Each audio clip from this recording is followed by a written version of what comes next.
Frères, sœurs, avez-vous déjà ressenti cette oppression dans la poitrine en ouvrant votre portefeuille et en constatant qu'il est vide? Avez-vous déjà subi l'humiliation de devoir emprunter de l'argent pour acheter du pain pour la journée? Avez-vous déjà regardé votre téléphone saturé de messages de recouvrement et eu l'impression que le sol allait se dérober sous vos pieds? Je sais que vous connaissez cette douleur, car je la connais aussi, et Dieu connaît chaque larme que vous avez versée en secret. Chaque nuit blanche passée à penser aux factures, chaque fois que vous avez fait semblant que tout allait bien alors qu'à l'intérieur, vous étiez au bord du gouffre. Mais aujourd'hui, à cet instant précis, je vais vous révéler une vérité qui changera votre vie. Une vérité écrite dans le psaume 23, une vérité que les riches connaissent et appliquent chaque jour, mais que personne ne vous a dite, car on ne veut pas que vous échappiez à la pauvreté. Le psaume 23 n'est pas qu'une jolie prière à mémoriser. C'est une clé spirituelle qui ouvre les portes de la prospérité, une fréquence qui vous connecte directement à la source de l'abondance, une déclaration de guerre contre la misère qui a tenté de détruire votre famille. Écoutez attentivement. Avant de continuer, j'ai besoin que vous fassiez quelque chose maintenant. Arrêtez tout ce que vous faites, respirez profondément et écrivez en commentaire. Je déclare l'abondance dans ma vie. Écrivez-le maintenant, car ce simple geste activera quelque chose en vous, libérera l'énergie bloquée et indiquera à l'univers spirituel que vous êtes prêt à recevoir. Allez-y, écrivez-le, je vous attends. C'est fait? Parfait, car ce que je vais vous révéler dans les prochaines minutes s'adresse à une personne qui veut croire, qui en a assez des miettes, qui souhaite vraiment percer. L'Éternel est mon berger, je ne manquerai de rien. Avez-vous déjà réfléchi à la portée de ces mots? Dieu n'a pas dit que vous n'auriez peut-être pas faim, ni que vous n'auriez que le strict minimum. Il a dit que vous ne manquerez de rien. Rien, c'est vraiment rien, mon frère. Cela signifie que vous aurez de l'argent en abondance, que vous pourrez aider les plus démunis, que vous regarderez votre relevé bancaire et que vous n'en croirez pas vos yeux. Mais il y a un détail que la plupart des gens ignorent. Cette promesse ne se réalise que lorsque vous reconnaissez que Dieu est votre berger, lorsque vous cessez de vouloir tout contrôler, seul, lorsque vous lui confiez la gestion de vos finances. Car tant que vous penserez être aux commandes, tant que vous vous épuiserez au travail sans chercher la direction du Saint-Esprit, tant que vous vous fierez davantage à vos efforts qu'à la providence divine, vous persisterez dans cette course folle qui ne mène nulle part. J'ai vu des gens cumuler 3 emplois et être toujours à court d'argent. J'ai vu des gens faire des heures supplémentaires tous les jours et voir leur argent disparaître sans laisser de traces. J'ai vu des gens vendre tout ce qu'ils possédaient et rester endettés. Vous savez pourquoi? Parce que ça ne sert à rien de courir si l'on va dans la mauvaise direction.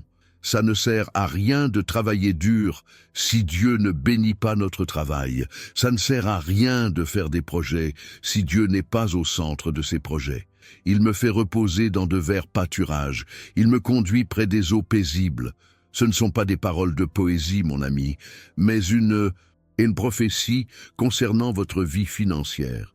Les verts pâturages symbolisent l'abondance, la plénitude, vous aurez plus que nécessaire. Les eaux paisibles symbolisent la paix, vous ne vivrez plus dans le désespoir, vous dormirez paisiblement en sachant que Dieu veille sur tout. Mais attention, Dieu vous fait reposer, Dieu vous guide. Vous ne choisissez pas où vous reposez, vous ne décidez pas du chemin à suivre. Combien de fois avez-vous forcé une porte que Dieu refusait d'ouvrir? Combien de fois avez-vous investi dans une entreprise qui semblait prometteuse mais qui s'est avérée déficitaire? Combien de fois avez-vous fait confiance à la mauvaise personne et perdu de l'argent? Cela arrive quand on ne laisse pas Dieu nous guider. Quand on agit impulsivement, quand on suit les conseils de personnes aussi vulnérables que nous. Désormais, avant toute décision financière, avant de signer un contrat, avant de prêter de l'argent, priez et demandez la guidance de Dieu. Tu attendras ça, et tu sentiras au fond de toi s'il faut agir ou rester silencieux. Car parfois, la meilleure décision est de ne rien faire. Parfois, Dieu te retient précisément pour te protéger d'un coup dur, d'un piège, d'une perte déguisée en opportunité. Il restaure mon âme. Il me guide sur le chemin de la justice pour la gloire de son nom. Quand Dieu restaure votre âme, il guérit les blessures que la pauvreté vous a infligées. Vous connaissez cette honte de ne pouvoir offrir un beau cadeau d'anniversaire à votre enfant? Guéri. Vous connaissez cette humiliation de devoir mentir en disant que vous ne pouvez pas aller quelque part faute d'argent? Guéri. Vous connaissez ce sentiment d'échec qui vous hante chaque jour? Guéri. Dieu restaurera votre dignité, votre estime de soi, votre joie de vivre. Et plus encore, il vous guidera sur le chemin de la justice, c'est-à-dire que l'argent qui entrera dans votre vie ne sera pas de l'argent sale, ni de l'argent issu de la corruption, ni un argent qui vous causera des problèmes plus tard. Ce sera de l'argent pur, de l'argent béni, de l'argent qui fructifiera et se multipliera, car il aura l'approbation du ciel. Et savez-vous pourquoi Dieu fait cela? Pour la gloire de son nom. Car lorsque vous prospérerez véritablement, lorsque vous vous relèverez de la fange et deviendrez un témoignage vivant, on reconnaîtra l'œuvre de Dieu, on glorifiera son nom, et ceux qui se moquaient de vous devront ravaler leurs paroles.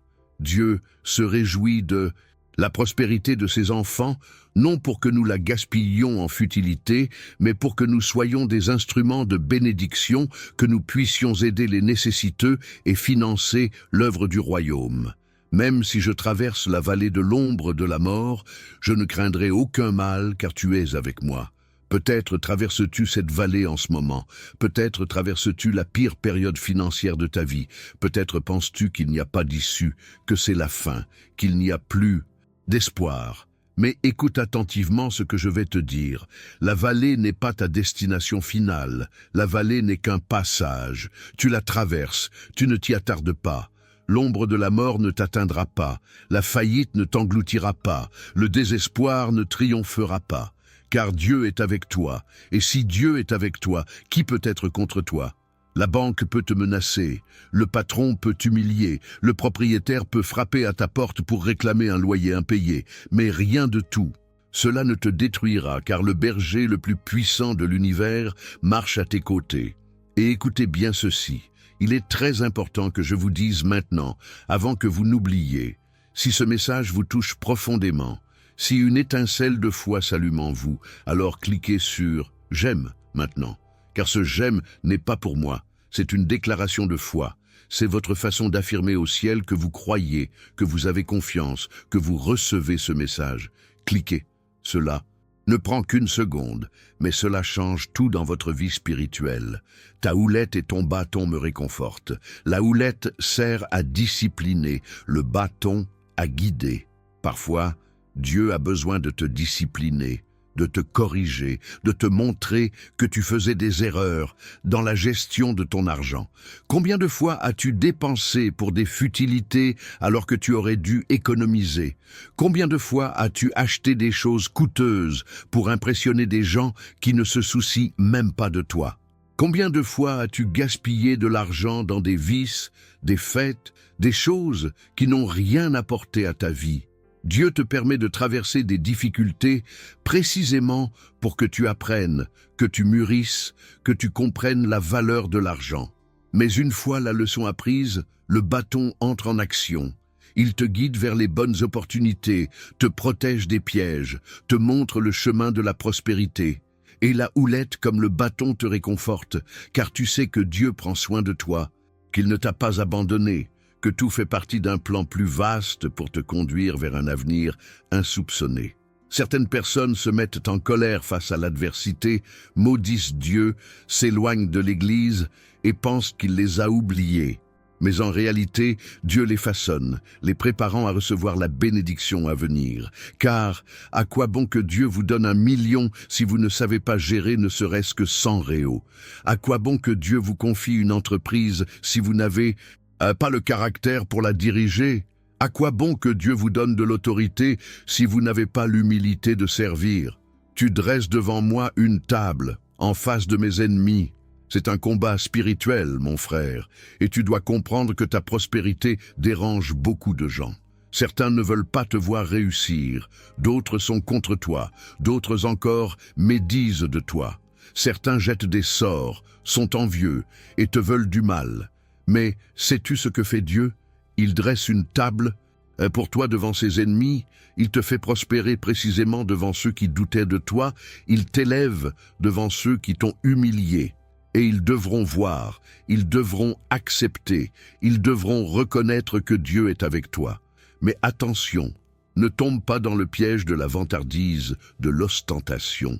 Ta prospérité n'est pas là pour humilier qui que ce soit, mais pour glorifier Dieu. Quand on prospère avec humilité, quand on prospère tout en restant une bonne personne, quand on prospère et qu'on utilise son argent pour faire le bien autour de soi, alors on accomplit la volonté de Dieu. Car l'argent n'est qu'un instrument, un moyen. Ce qui compte vraiment, c'est ce qu'on en fait, la façon dont on traite les autres, si l'on reste fidèle à Dieu ou si l'on n'oublie pas d'où l'on vient. J'ai vu des gens humbles dans la pauvreté devenir arrogants une fois riches. J'ai vu des gens qui allaient à l'église tous les jours quand ils étaient sans le sou et disparaître dès que l'argent est apparu. Ne soyez pas comme eux, prospérez, grandissez, multipliez-vous, mais ne perdez pas votre essence, ne perdez pas votre intégrité, ne perdez pas votre crainte de Dieu. Tu oins ma tête d'huile, ma coupe déborde. L'huile symbolise l'onction, la consécration et la mise à part pour une mission spéciale. Lorsque Dieu oint votre tête, il vous choisit pour quelque chose de grand, il vous met à part pour un but précis, il vous prépare à devenir une référence. La coupe qui déborde signifie l'abondance. Vous n'aurez pas seulement assez, vous aurez plus qu'il n'en faut, vous aurez un surplus, tellement que vous ne saurez même plus quoi en faire. Mais voici un secret qui changera tout. Cette abondance n'est pas automatique. Elle s'obtient par la déclaration. Il faut déclarer, il faut prophétiser, il faut décréter. Et il ne s'agit pas de le déclarer une seule fois. Il s'agit de le déclarer autant de fois que nécessaire jusqu'à ce que vous sentiez que cela a pénétré votre esprit, jusqu'à ce que votre foi se soit fortifiée, jusqu'à ce que vous sentiez un changement dans l'atmosphère. C'est pourquoi je vais vous demander quelque chose maintenant, et je vous demande de suivre scrupuleusement mes instructions. Ce n'est pas une plaisanterie, ce n'est pas une formule magique, mais un principe spirituel qui fonctionne lorsque vous agissez avec foi. Vous allez réciter le psaume 23 en entier 7 fois de suite. Vous pouvez le faire à voix haute si vous êtes seul, à voix basse. S'il y a du monde autour de vous, ou simplement le lire, si vous ne pouvez pas parler, mais cela doit être fait 7 fois. Pourquoi 7? Parce que 7 est le nombre de la plénitude, de la perfection, de l'alliance de Dieu avec l'humanité. En le récitant 7 fois, vous scellez une alliance avec Dieu. Vous ouvrez un portail vers la prospérité.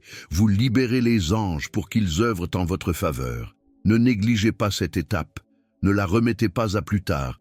Faites-le maintenant. L'Éternel est mon berger. Je ne manquerai de rien. Il me fait reposer dans de verts pâturages. Il me conduit près des eaux paisibles. Il restaure mon âme. Il me conduit dans les sentiers de la justice à cause de son nom. Quand je marche dans la vallée de l'ombre de la mort, je ne crains aucun mal, car tu es avec moi. Ta houlette et ton bâton me rassurent. Tu dresses devant moi une table en face de mes ennemis. Tu oins d'huile ma tête et ma coupe déborde. Oui, le bonheur et la grâce m'accompagneront tous les jours de ma vie, et j'habiterai dans la maison de l'Éternel jusqu'à la fin de mes jours. Déclarez cela maintenant, la première fois, avec conviction, avec foi, en laissant chaque mot pénétrer votre cœur, et continuez, une deuxième fois, une troisième fois, sans laisser votre esprit vagabonder, sans laisser la distraction vous voler ce moment. La quatrième fois, la cinquième fois, vous commencerez déjà à ressentir une paix différente, une certitude que vous n'aviez pas auparavant. Sixièmement, 7 fois, c'est prêt, c'est scellé, c'est décrété, c'est établi au ciel. À partir de maintenant, les choses vont commencer à changer. Vous pouvez le croire, vous pouvez vous y attendre, vous pouvez rester vigilant car Dieu vous surprendra. Assurément, la bonté et la miséricorde m'accompagneront tous les jours de ma vie. Remarquez qu'il n'est pas dit que la bonté et la miséricorde se manifesteront occasionnellement, mais qu'elles vous accompagneront chaque jour. Chaque jour, vous aurez la preuve de la bonté de Dieu. Chaque jour, vous verrez sa miséricorde à l'œuvre dans votre vie. Il peut s'agir d'une opportunité d'emploi qui surgit de nulle part, d'une dette annulée sans que vous compreniez comment, d'une rentrée d'argent inattendue, ou encore de l'aide que quelqu'un vous apporte sans que vous l'ayez demandé. Dieu a 1000 façons de vous bénir, et il les utilisera toutes pour vous montrer sa fidélité, qu'il ne vous a pas oublié, qu'il attendait simplement le moment opportun. Mais il y a une condition, vous devez rester ferme, continuer à prier, continuer à avoir confiance, même quand il semble que rien ne se passe. Car la bénédiction ne vient pas dans le désespoir, mais dans la foi. Lorsque vous êtes désespéré, vous bloquez la bénédiction, vous érigez une barrière spirituelle, vous montrez à Dieu que vous ne lui faites pas confiance. Mais lorsque vous vous calmez, lorsque vous prenez une grande inspiration, lorsque vous dites « Seigneur, je ne sais pas. Comment, mais je sais que tu pourvoiras. » Alors vous ouvrez la porte à la bénédiction. « Et j'habiterai dans la maison de l'Éternel pour toujours. » Cela signifie que vous ne serez pas un croyant du week-end, ni un croyant occasionnel, ni un croyant qui ne vient à l'église que lorsqu'il a besoin de quelque chose. Vous serez un croyant fidèle, un croyant présent, un croyant qui honore la maison de Dieu par sa présence, par sa dîme, par ses offrandes, par son service. Car lorsque vous honorez la maison de Dieu, Dieu honore la vôtre. Lorsque vous tendez la main à Dieu, Dieu ouvre les écluses du ciel pour vous. Lorsque vous donnez le meilleur de vous-même à Dieu, Dieu vous donne le meilleur de lui-même. Ce n'est pas un marché, ce n'est pas un échange, c'est un principe. C'est une loi spirituelle en vigueur depuis la nuit des temps. Certains veulent prospérer, mais ne donnent pas la dîme, veulent recevoir, mais ne donnent pas, veulent récolter, mais ne sèment pas. Et ensuite, ils se plaignent que Dieu ne les bénisse pas. Ils pensent donc qu'il les a oubliés. Ils cherchent un coupable. Mais la vérité est que cette personne vole Dieu, retient ce qui ne lui appartient pas, et se prive ainsi de sa propre bénédiction. Malachie 3,10 est très clair. « Apportez à la maison du trésor toutes les dîmes. Mettez-moi à l'épreuve là-dessus, dit l'Éternel, et vous verrez si je n'ouvre pas pour vous les écluses des cieux. » Mettez Dieu à l'épreuve, donnez votre dîme avec joie et foi, et attendez de voir ce qu'il fera. Vous serez surpris, vous serez touché, vous comprendrez qu'il est impossible d'expliquer naturellement ce qui se produira dans votre vie. Maintenant, je vous demande une dernière chose, et je sais que certains d'entre vous ne l'ont pas encore fait. Abonnez-vous à la chaîne dès maintenant. Je ne suis pas là pour tromper qui que ce soit, mais pour vous apporter la vérité, une parole qui transforme, une parole qui libère. En vous abonnant, vous affirmez votre désir de continuer à recevoir cette parole, de continuer à grandir, de continuer à prospérer.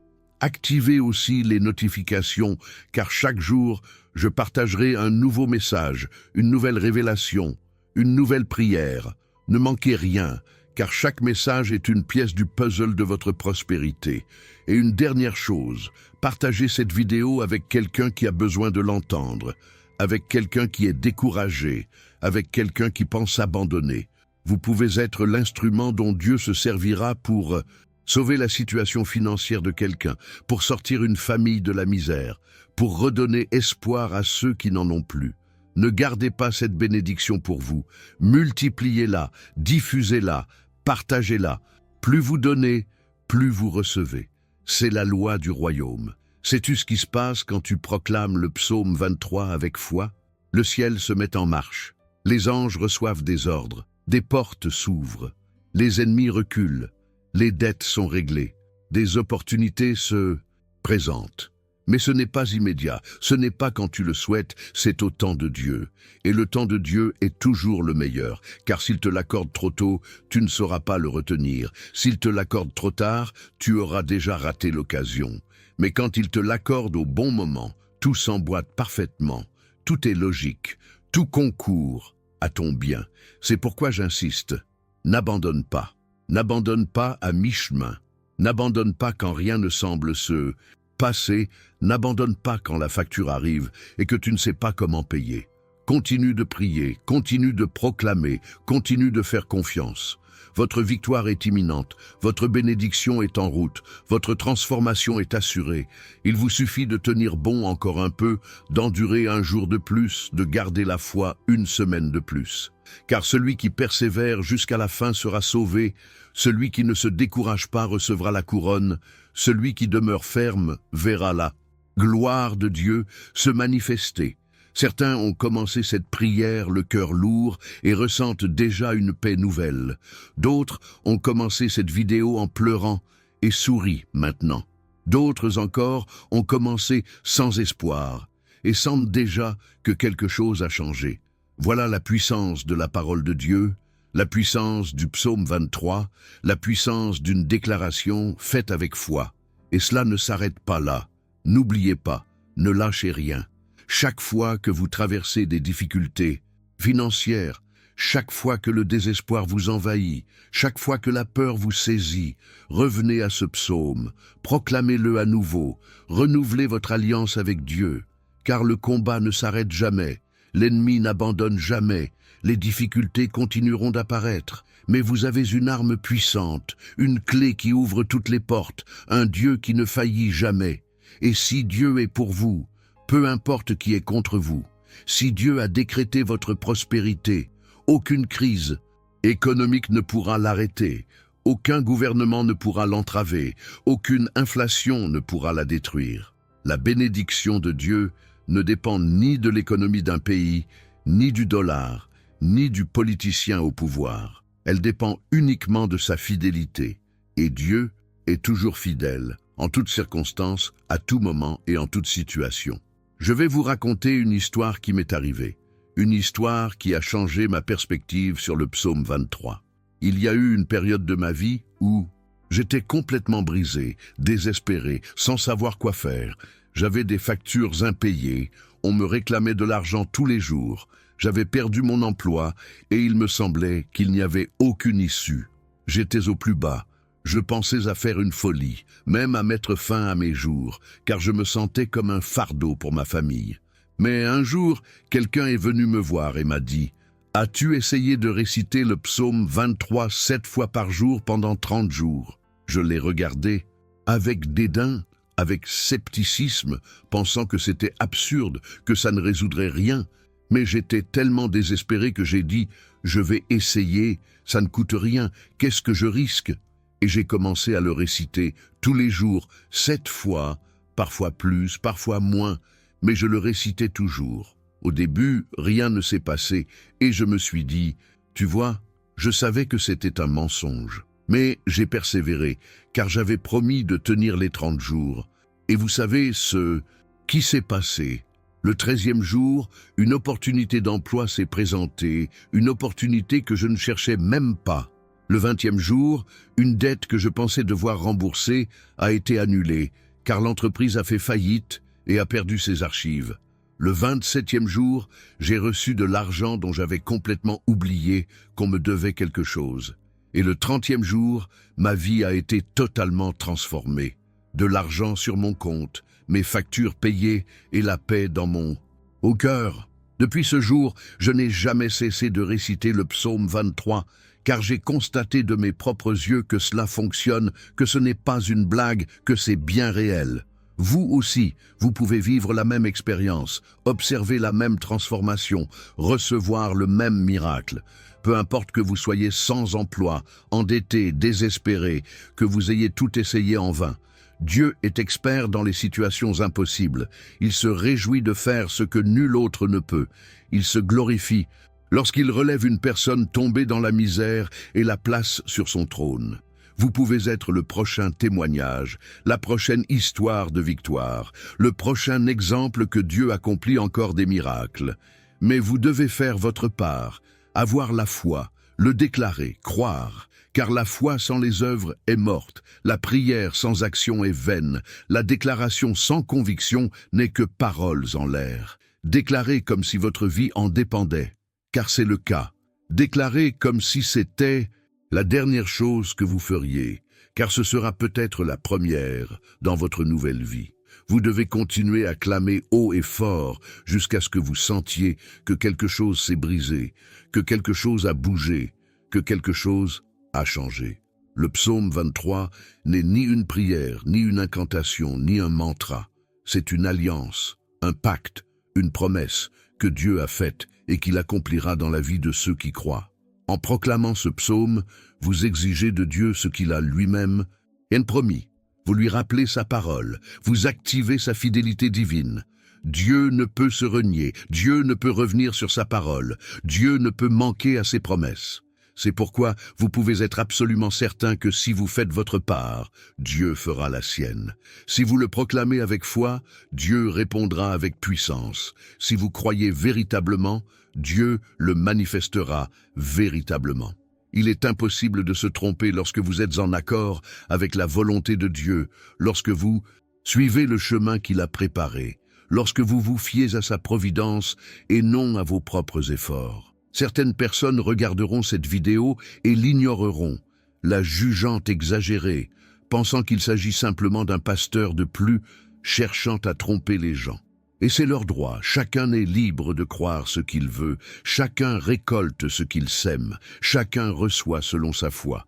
Mais d'autres regarderont cette vidéo et la prendront au sérieux, appliqueront les enseignements, proclameront le psaume 23 avec conviction.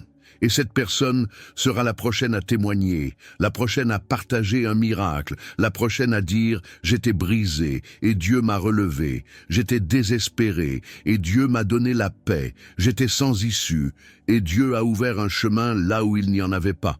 Lequel de ces deux groupes de personnes voulez-vous être? Le sceptique qui reste dans la même situation parce qu'il n'a pas voulu essayer?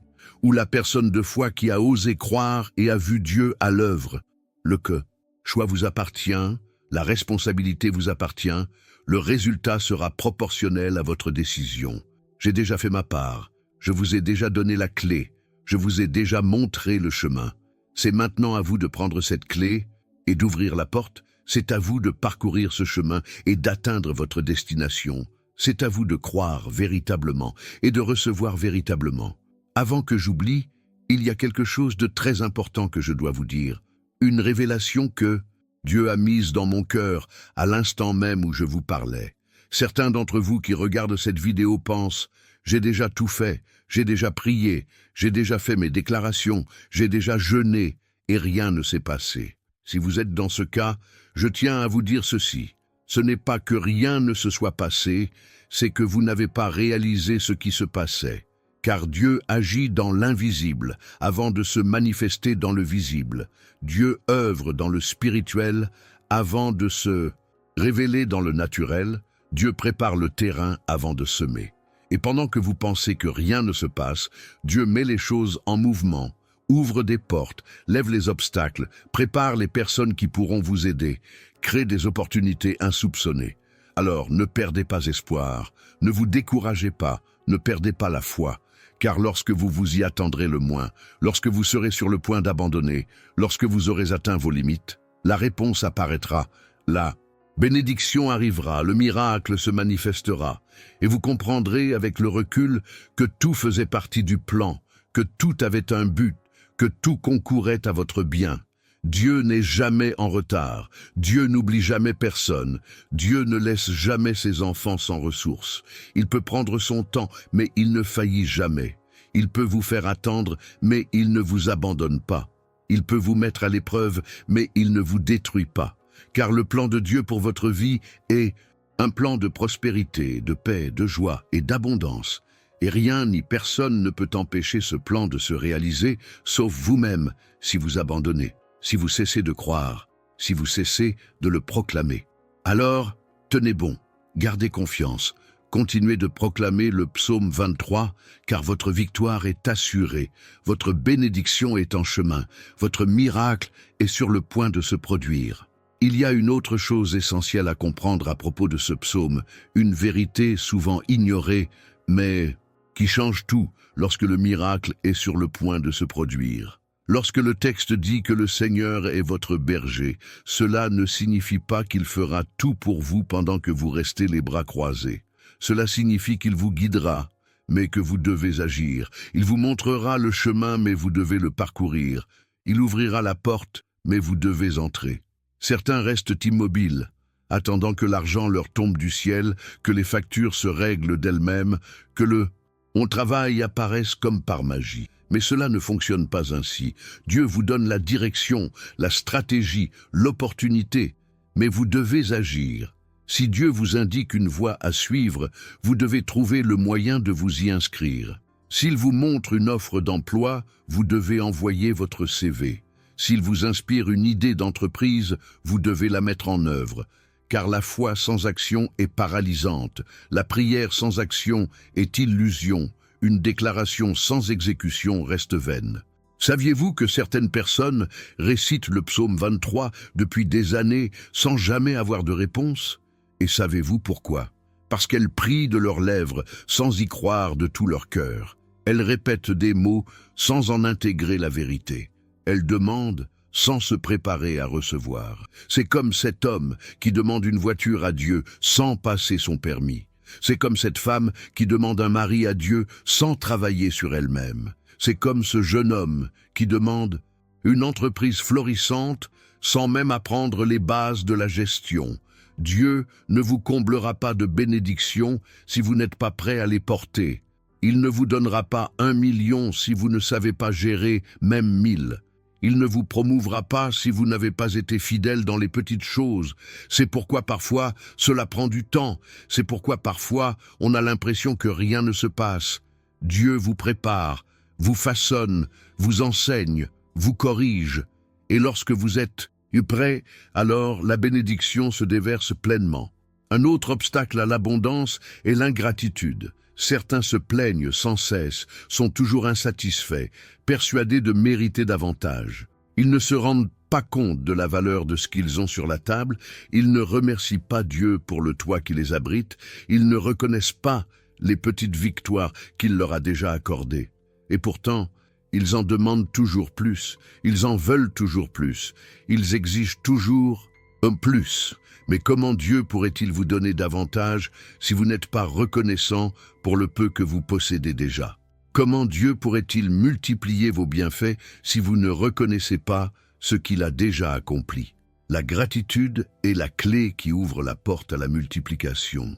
Lorsque vous commencez à être reconnaissant pour tout, même pour les petites choses, même pour celles qui semblent insignifiantes, vous modifiez votre fréquence spirituelle, vous attirez davantage de raisons d'être reconnaissant, vous créez un cycle de bénédictions sans fin.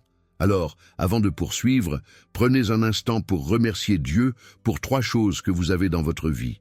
Il peut s'agir de votre santé, de votre famille, de votre travail ou de n'importe quoi d'autre. Soyez sincèrement reconnaissant, ressentez-le au plus profond de votre cœur, laissez la gratitude jaillir de vous. L'avez-vous fait? Alors vous venez d'activer une force puissante, de libérer une énergie latente, d'ouvrir un portail vers la multiplication. Parlons d'un sujet que personne n'aime entendre, mais qui est fondamental, la dîme. Je sais que certains froncent déjà les sourcils, songent à arrêter de regarder et s'énervent. Mais écoutez ce que je vais vous dire sans préjugés, sans jugement, simplement la vérité. La dîme n'est pas une invention de pasteur pour s'enrichir, ni une arnaque de l'Église pour vous exploiter. C'est un principe biblique établi par Dieu avant même la loi de Moïse. Abraham a donné la dîme à Melchisédek, Jacob a promis de la donner à Dieu, et ce principe a traversé les âges jusqu'à nos jours. Et pourquoi Dieu a-t-il institué la dîme? Ce n'est pas parce qu'il a besoin de votre argent. L'or et l'argent lui appartiennent. C'est parce qu'il veut que vous reconnaissiez que tout vient de lui, que vous ne possédez rien, que vous êtes simplement les intendants des bénédictions qu'il a placées entre vos mains. Lorsque vous donnez votre dîme, vous dites à Dieu, « Je reconnais que tout t'appartient. Je te fais confiance pour le reste. Je ne retiendrai pas ce qui ne m'est pas dû. » Et alors, Dieu ouvre les écluses du ciel d'une manière inimaginable. Mais il y a des gens qui donnent la dîme et se plaignent, qui donnent la dîme et comptent ensuite leurs pertes, qui donnent la dîme et quittent l'Église en grommelant. Ce genre de dîme est inutile. Dieu ne veut pas de votre argent si votre cœur n'y est pas. Dieu veut que vous donniez avec joie, générosité et de bon cœur. 2 Corinthiens 9, 7 dit que Dieu aime celui qui donne avec joie. pas celui qui donne à contre-cœur, pas celui qui donne en se plaignant, pas celui qui donne en attendant une récompense immédiate. Donnez par amour, donnez par confiance. Donnez parce que vous savez que vous investissez dans le royaume de Dieu et que le retour viendra au bon moment et de la bonne manière. Et ne critiquez pas le pasteur, ne surveillez pas l'utilisation de l'argent par l'Église, ne cherchez pas la petite bête. Si vous doutez de l'intégrité de votre Église, changez d'Église, trouvez-en une en qui vous avez confiance, mais ne retenez pas votre dîme en pensant punir quelqu'un. Le seul à en souffrir, c'est vous, car vous vous fermez les portes du ciel. Voici une autre révélation importante concernant la prospérité que je souhaite partager avec vous. Vous ne prospérerez jamais si vous ne pensez qu'à vous-même. La véritable prospérité survient lorsque vous devenez une source de bénédiction pour autrui. Lorsque vous aidez les nécessiteux, lorsque vous donnez sans rien attendre en retour, lorsque vous investissez dans la vie des autres, alors vous semez en terre fertile et votre générosité sera décuplée. Proverbe 11, 25 dit que celui qui est généreux prospérera et que celui qui réconforte son prochain sera soulagé. Il ne s'agit pas de marchandage, mais d'une loi spirituelle. Plus vous donnez, plus vous recevez. Plus vous semez, plus vous récoltez, plus vous bénissez, plus vous êtes bénis. Mais cette générosité doit venir du cœur. Il ne s'agit pas d'une aide forcée, d'une aide motivée par l'appât du gain, d'une aide destinée à se mettre en avant. Elle doit être discrète, humble et sincère. Matthieu 6, 3 dit que lorsque l'on fait l'aumône, que la main gauche ignore ce que fait la main droite. En d'autres termes, ne le criez pas sur tous les toits, ne vous en vantez pas, n'attendez pas de reconnaissance. Donnez par compassion, par souci du bien-être d'autrui, par désir de changer des vies. Il existe un récit biblique qui illustre parfaitement cela. C'est l'histoire de la veuve de Sarepta, qui ne possédait qu'une poignée de farine et un peu d'huile, juste assez pour préparer un dernier repas pour elle et son fils avant de mourir de faim. Le prophète Élie arrive alors et lui demande à manger. Elle aurait pu répondre « Non, c'est à moi, c'est tout ce qu'il me reste, allez-vous-en ». Mais elle ne le fit pas. Elle donna d'abord au prophète, avant même de se nourrir elle-même, et son fils. Et savez-vous ce qui se passa ensuite ? La farine du pot ne vint pas à manquer, et l'huile de la cruche ne s'épuisa pas durant toute la sécheresse. Elle bénéficia d'une provision miraculeuse, car elle donna même lorsqu'elle n'avait rien, car elle fit passer l'homme de Dieu avant elle, car elle avait confiance que Dieu pourvoirait à ses besoins. Et Dieu pourvoya à ses besoins de façon surnaturelle. La même chose peut vous arriver. Lorsque vous donnez de ce que vous avez, lorsque vous aidez même dans l'adversité, lorsque vous faites passer les besoins des autres avant les vôtres, Dieu le voit et vous récompense. Il multiplie vos semences. Il fait que peu devient beaucoup. Il transforme votre situation de pénurie en abondance. Mais je vais être honnête avec vous. Certaines personnes n'avancent pas, car elles ont des problèmes avec l'autorité.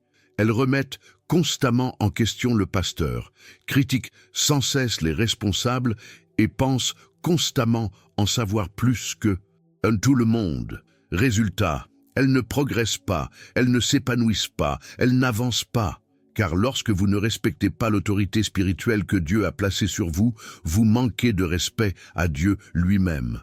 Hébreux 13, 17 nous ordonne d'obéir à ceux qui ont autorité sur nous et de nous soumettre à eux. Il ne s'agit pas d'une soumission aveugle, ni d'un refus total, mais de reconnaître que Dieu se sert des autres pour nous guider, nous enseigner et nous corriger. Et lorsque vous vous rebellez contre ces personnes, vous vous rebellez contre le plan de Dieu pour votre vie. Il y a des gens qui ont fréquenté 5, 6, 7 églises, et dans chacune d'elles, ils ont eu des problèmes avec le pasteur. Savez-vous d'où vient le problème? Ce n'est pas le pasteur, c'est la personne. C'est cet esprit rebelle qui refuse d'apprendre, d'être corrigé, qui se croit toujours dans le vrai. Tant que cette personne ne brisera pas son orgueil, n'humiliera pas son cœur, ne reconnaîtra pas son besoin de guidance spirituelle, elle continuera d'errer. Elle ne prospérera jamais vraiment. Elle n'accomplira jamais le dessein que Dieu a pour elle. Je vais vous confier une autre leçon tirée de mon expérience et qui a transformé ma façon de gérer mon argent. Il faut bien gérer ce que l'on possède, aussi peu soit-il. Si vous ne savez pas gérer 100 réaux, vous ne saurez pas en gérer 1000. Et si vous ne savez pas gérer 1000, vous ne saurez pas en gérer 10 000. Certains se plaignent de gagner peu, mais dès qu'ils reçoivent leur salaire, ils le dépensent en futilité les premiers jours et passent le reste du mois à compter leurs sous. Le problème n'est pas le montant de vos revenus, mais la façon dont vous les dépensez. Je connais des gens qui gagnent le salaire minimum et qui parviennent à épargner chaque mois, et d'autres qui gagnent 5 000 et qui sont endettés. La différence réside dans la discipline, la maîtrise de soi et la sagesse de gérer son argent. Luc 16, 10 dit que celui qui est fidèle dans les petites choses l'est aussi dans les grandes. Dieu observe comment vous gérez le peu que vous avez. Si vous êtes irresponsable, dépensier et impulsif, il ne vous confiera pas davantage. Mais si vous êtes prudent, prévoyant et généreux, il vous donnera davantage, car il sait que vous honorerez ce qu'il vous donne.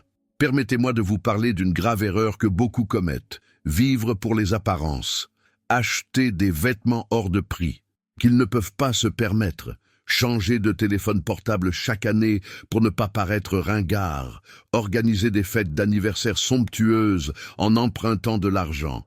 Tout cela pour impressionner des gens qui ne se soucient même pas d'eux. Et ensuite, ils se plaignent de ne pas avoir d'argent, d'être fauchés, de ne pas pouvoir payer leurs factures. Bien sûr que non, puisqu'ils gaspillent leur argent à essayer de maintenir une image qui n'est qu'une façade. Le livre des Proverbes 13:7 dit qu'il y a ceux qui font semblant d'être riches et qui n'ont rien, et ceux qui font semblant d'être pauvres et qui possèdent de grandes richesses. Autrement dit, il y a ceux qui paraissent riches, mais qui sont criblés de dettes, et ceux qui paraissent simples, mais qui mènent une vie organisée et ont de l'argent de côté. Lequel de ces deux groupes de personnes voulez-vous être? Celui qui impressionne les autres, mais vit dans le dénuement, ou celui qui vit humblement, mais qui connaît la paix et la stabilité? Le choix vous appartient, mais sachez que tant que vous vivrez dans l'apparence, vous ne connaîtrez jamais la véritable prospérité. Car la prospérité ne consiste pas à se mettre en avant, mais à avoir la sécurité, la tranquillité d'esprit, à pouvoir dormir sur ses deux oreilles en sachant que l'on ne doit rien à personne. Je vais maintenant aborder un sujet délicat, mais essentiel: les partenariats et les relations d'affaires. Choisissez avec soin vos fréquentations professionnelles. Le livre des Proverbes 13:20 dit: celui qui fréquente les sages devient sage, mais celui qui se lie d'amitié avec les insensés se perd. Si vous vous associez à des personnes paresseuses, vous porterez seul le fardeau. Si vous vous associez à des personnes malhonnêtes, vous subirez les conséquences de leurs actes. Si vous vous associez à des personnes sans vision, vous serez prisonnier de la médiocrité. Avant de vous engager dans un partenariat ou une transaction commerciale, priez, recherchez la guidance divine, observez le caractère de cette personne et sa gestion financière. Car si elle ne prend pas soin de ses propres biens, elle ne prendra pas soin de ce qui vous appartient à tous deux. Mieux vaut être seul que mal accompagné, mieux vaut une croissance lente mais stable qu'une croissance rapide, et l'échec, mieux vaut gagner moins mais honnêtement que plus et perdre la paix.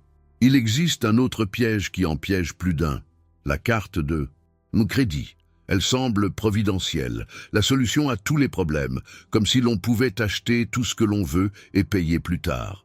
Mais voilà que la facture arrive et qu'on ne peut pas la payer. S'ensuivent des intérêts exorbitants. Puis on se retrouve pris dans un cercle vicieux de crédits renouvelables, et en quelques mois, on doit 3 fois plus que ce que l'on a dépensé. Le problème n'est pas la carte de crédit en elle-même, mais le manque de maîtrise de soi. Si vous n'avez pas la discipline nécessaire pour utiliser votre carte, alors ne l'utilisez pas. Payez uniquement en espèces, uniquement ce que vous pouvez vous permettre, uniquement ce dont vous avez vraiment besoin. Car la dette de carte de crédit est l'une des pires qui soient. Les taux d'intérêt sont scandaleux et beaucoup de gens passent des années à rembourser sans parvenir à s'en sortir. Et pendant que vous payez des intérêts à la banque, vous n'investissez pas dans le royaume, vous n'épargnez pas pour L'avenir, vous ne semez pas pour récolter. Vous vous enfoncez toujours plus dans les dettes. Romains 13, 8 nous dit de ne rien devoir à personne. Et ce n'est pas une suggestion, c'est un commandement. Dieu veut que vous viviez libre, non enchaîné par les dettes. En parlant d'investissement, voici un conseil précieux. Investissez en vous-même. Suivez une formation, lisez un livre, apprenez une nouvelle compétence. Car personne ne peut vous enlever le savoir que vous avez acquis. Personne ne peut vous voler les capacités que vous avez développées.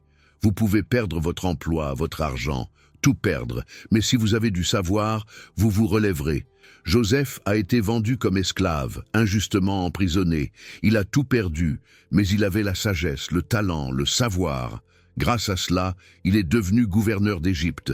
Il a géré la plus grande crise économique de son temps. Il a sauvé sa propre famille qui l'avait trahi. Le savoir l'a mené de la misère au pouvoir. Et il peut, et faire de même pour vous. Ne restez pas les bras croisés à attendre que quelqu'un vous donne quelque chose. Ne vous lamentez pas sur votre sort. Ne vous victimisez pas. Levez-vous, foncez, étudiez, apprenez, développez-vous. Car Dieu vous ouvrira une porte, mais vous devez être qualifié pour la franchir. Et voyez comme c'est intéressant. Certains attendent un miracle, mais refusent de faire le moindre sacrifice. Ils veulent recevoir sans donner. Ils veulent récolter sans semer. Ils désirent la bénédiction sans en payer le prix. Or, cela ne fonctionne pas ainsi. Chaque bénédiction a un coût. Chaque miracle exige un acte de foi. Chaque victoire implique un combat. Il vous faudra renoncer à certaines choses, vous priver de certains plaisirs, vous imposer une discipline inhabituelle. Il vous faudra vous lever plus tôt, vous coucher plus tard, travailler le week-end, étudier pendant que les autres s'amusent. Et ce n'est pas définitif, c'est temporaire. C'est le temps nécessaire pour passer de votre niveau actuel à celui que Dieu a préparé pour vous. Une fois ce cap franchi, une fois la prospérité acquise, alors vous pourrez vous détendre, profiter, vous reposer. Mais nous vivons un temps de guerre, un temps de lutte, un temps de sacrifice. Il y a une chose que peu de gens comprennent au sujet de la prospérité, et je vais vous la révéler maintenant. L'argent doit circuler. Il est inutile de tout thésauriser par peur de dépenser, il est inutile d'accumuler par peur de perdre. L'Ecclésiaste 11.1 vous dit de jeter votre pain sur les eaux, car après bien des jours vous le retrouverez. Cela signifie qu'il faut investir, semer, faire fructifier son argent. Laissez votre argent dormir sous votre matelas et il perdra de la valeur à cause de l'inflation. Mais faites circuler votre argent intelligemment, investissez judicieusement, semez là où Dieu vous guide et vous verrez la multiplication se produire. Je ne vous dis pas d'être irresponsable, je ne vous dis pas de dépenser n'importe quoi, je vous dis d'être stratégique, de rechercher la sagesse, d'écouter la voix de Dieu avant de prendre une décision. Car il existe des investissements qui semblent bons, mais qui sont des pièges, des opportunités qui semblent en or, mais qui sont des embûches. Et seul le Saint-Esprit peut vous montrer la différence. Laissez-moi vous révéler une vérité qui vous libérera de bien des angoisses. La bénédiction divine ne suit pas de formule toute faite. Ce qui a fonctionné pour votre voisin ne fonctionnera peut-être pas pour vous. Ce qui a fonctionné pour votre ami ne fonctionnera peut-être pas non plus. Car chacun a une vocation différente, une onction différente, un timing différent. Alors, cessez d'imiter les autres, cessez de chercher à suivre la recette du succès de quelqu'un d'autre, cessez de penser que vous devez faire exactement la même chose. Cherchez votre propre identité, découvrez votre raison d'être, demandez à Dieu quel est son plan pour vous. Et lorsque vous l'aurez découvert, lorsque vous aurez la clarté, lorsque vous saurez exactement où aller, alors foncez dans cette direction de toutes vos forces. Investissez-vous pleinement dans cette vision. Consacrez-vous-y, corps et âme. Car lorsque vous êtes au bon endroit, au bon moment, de la bonne manière, la bénédiction se manifeste naturellement. Les portes s'ouvrent d'elles-mêmes. Les bonnes personnes apparaissent au bon moment. Il y a un verset qui m'a particulièrement marqué et que je voulais partager avec vous. Philippiens 4, 19 dit que mon Dieu pourvoira à tous vos besoins selon sa richesse, avec gloire en Jésus-Christ. tous vos besoins. Pas seulement quelques-uns, pas la moitié, mais tous. Et selon sa richesse, non pas selon ce que vous pensez mériter, non pas selon le fruit de votre travail, mais selon ce qu'il possède. Et il possède tout, il est le maître de tout, il peut tout faire. Donc, s'il a promis de pourvoir à tous vos besoins, vous pouvez avoir confiance qu'il tiendra parole. Mais il est important de comprendre une chose, un besoin n'est pas un luxe, un besoin n'est pas une futilité. Un besoin est ce dont vous avez réellement besoin pour vivre dignement. Nourriture, vêtements, logement, santé, éducation. Dieu vous fournira tout cela. Maintenant, si vous voulez plus, si vous voulez le luxe, si vous voulez l'abondance, eh bien, il vous faudra travailler pour cela, faire des efforts, semer les graines. Car Dieu pourvoit au nécessaire, mais le surplus provient de vos efforts conjugués à sa bénédiction.